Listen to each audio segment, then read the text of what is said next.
Hello மக்களே, நான் உங்கள் சக்தி. வாங்க 8ஆம் திருநாக்குள்ளே போகலாம். கொல்ல விடுறாங்க பார்த்தீங்களா, இதில் கிடச்ச காசு தான் இது எனக்கு.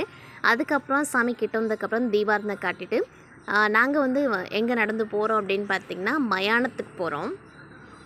மயானத்துக்கு ஏன் போகிறோன்னா, அங்கே இருக்க பொம்மையை வந்துட்டு அழித்து அங்கே இருக்க குடல் பிடுங்கி மாலை போடுறதா சொல்லுவாங்க. ஸோ நாங்கள் தான் போகிறோம். சாமி ரொம்ப தூரம் போயிடுச்சு. நான் இங்கேவே இருந்தேன். ஏன்னா என்னை விடலை வீட்டில் தலைச்ச முல்லைன்னு சொல்லி. அதுக்கப்புறம் ஒரு வேலையாக அப்படி இப்படி சொல்லி நானும் அண்ணன் கூட ஓடியாந்துட்டேன்.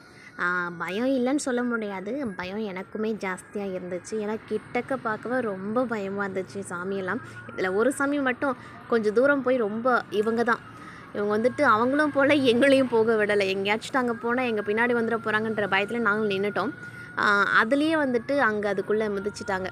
பார்த்தீங்கன்னா தெரியும், நாங்கள் போகிறதுக்குள்ளே சாமியெல்லாம் தூக்கிட்டு வந்துட்டாங்க. இவங்க தான் அங்காளம்மன் சாமி. அதுக்கப்புறம் என்ன, இங்கே முடிச்சுட்டு நேராக கோவிலுக்கு தான். ஏன்னா அங்கே கொல்ல விடுவாங்க. இங்கே கொழுக்கட்டெல்லாம் அண்ணன் வாங்கிட்டு வந்து கொடுத்தாங்க. சாப்பிட்டுக்கிட்டே டேரெக்டாக கோவிலுக்கு நடக்க ஆரம்பிச்சிட்டோம். சாமியை பார்க்கும்பொழுது ரொம்ப கொஞ்சம் பயங்கரமாக இருந்துச்சு. என்ன பார்க்குற மாதிரியே இருந்துச்சு. அதுக்கப்புறம் என்ன, கொழுக்கட்டெல்லாம் சாப்பிட்டுட்டு இந்த சாமி தான் மிதிச்சாங்க. மிதிச்சதுக்கப்புறம் நாங்கள் டேரெக்டாக கோவில் போயிட்டு அங்கே கொள்ளையில் எனக்கு 3 ரூபா கிடச்சிது.